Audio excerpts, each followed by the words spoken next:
नमस्ते।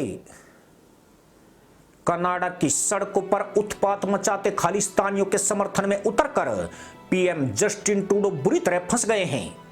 खालिस्तानी वोटों के दम पर दोबारा पीएम बनने के ख्वाब देखने वाले ट्रूडो ने कनाडा को पाकिस्तान के रास्ते पर धकेल दिया है। अब कनाडा की विपक्षी पार्टियां ही आरोप लगा रही है कि खालिस्तानियों को रहनुमा बनने की कोशिश में जस्टिन ट्रूडो ने पूरे देश को भयंकर मुसीबत में डाल दिया है। यह वामपंथी 4 करोड़ की आबादी वाले देश को 140 करोड़ की आबादी वाले हिंदुस्तान से भिड़ा रहा है, वह भी तब जबकि भारत दुनिया की 5वीं बड़ी अर्थव्यवस्था और एक विशाल बाजार है। कनाडा को भारत की जरूरत है, न कि भारत को इस 4 करोड़ की आबादी वाले देश की जरूरत है। जस्टिन ट्रूडो ने सोमवार को भारत पर खालिस्तानी आतंकी हरजीत सिंह निज्जर की हत्या का आरोप लगाया तो खुद कनाडा के विपक्षी दलों ने उन्हें घेर लिया। उन्होंने पूछा कि ट्रूडो कनाडा के पीएम है या खालिस्तान के प्रवक्ता हैं।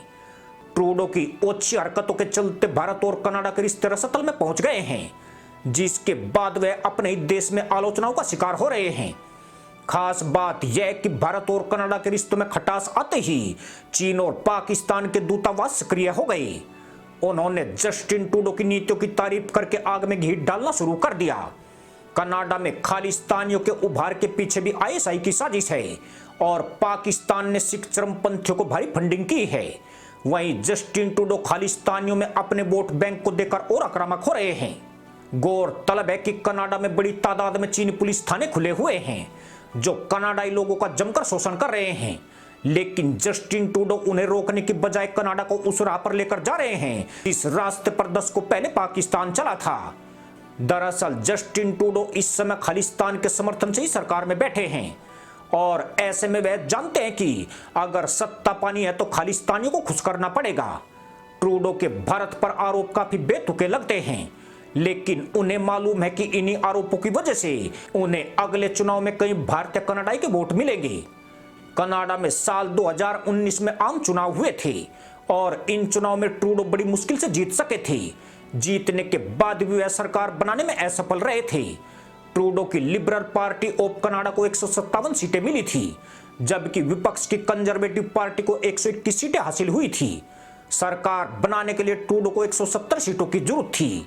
तब जगमीत सिंह वाली न्यू डेमोक्रेटिक पार्टी, जिसे 24 सीटें मिली थी, ट्रूडो ने उनके साथ confidence and supply agreement sign कर लिया। यह समझौता 2025 तक लागू रहेगा। खास बात यह है कि जगमीत सिंह खालिस्तान आंदोलन के बड़े समर्थक माने जाते हैं और ट्रूडो को अपनी सरकार चलानी है तो उन्हें जगमीत के इशारों पर नाचना ही पड़ेगा। कनाडा ने भारत राजनयिक को निष्कासित किया तो भारत ने भी जवाबी कार्रवाई में कनाडा राजनयिक को भी नई दिल्ली से निकाला दे दिया। इस कार्रवाई के बाद कनाडा से रिश्ते और खराब हो गए हैं। यूं भी कनाडा देश की आवश्यकताओं के लिए महत्वपूर्ण देश नहीं है।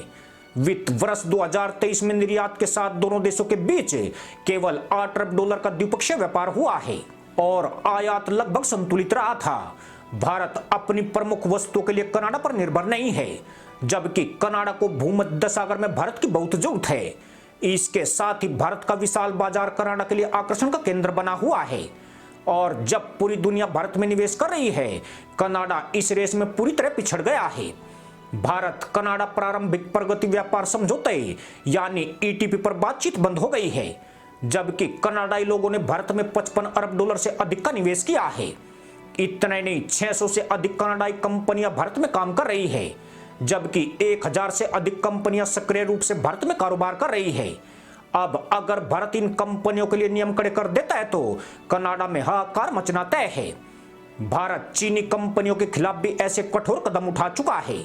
भारत ने कनाडा के जिस राजनयिक को देश से बाहर किया है उसका नाम ओलिवियर सिल्वेस्टर है और वह भारत में कनाडा की खुफिया एजेंसी के स्टेशन का चीफ था। उन्हें 5 दिन में देश से निकलने को कहा गया है, यानी भारत से पंगा लेना ट्रूडो को भारी पड़ गया। लेकिन जंग अभी भी खत्म नहीं हुई है। खालिस्तान का समर्थन करने की कनाडा को भारी कीमत चुकानी पड़ेगी। इसी के साथ अनुमति दोस्तों, जय जवान, जय किसान, जय हिंद, वंदे मातरम।